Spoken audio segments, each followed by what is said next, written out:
দেওয়ার পর আমাদেরকে দিয়ে দেবো, অসুবিধা নাই। আমাদের দুজন আপনি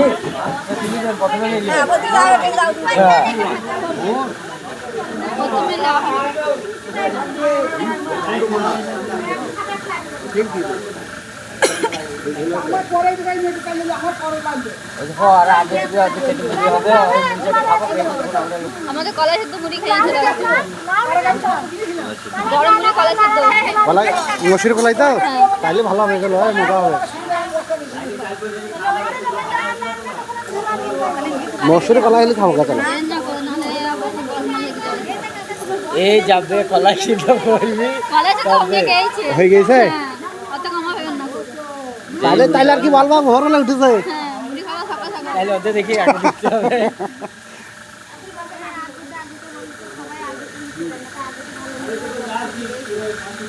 এটা রোজ খাওয়াতো নাকি?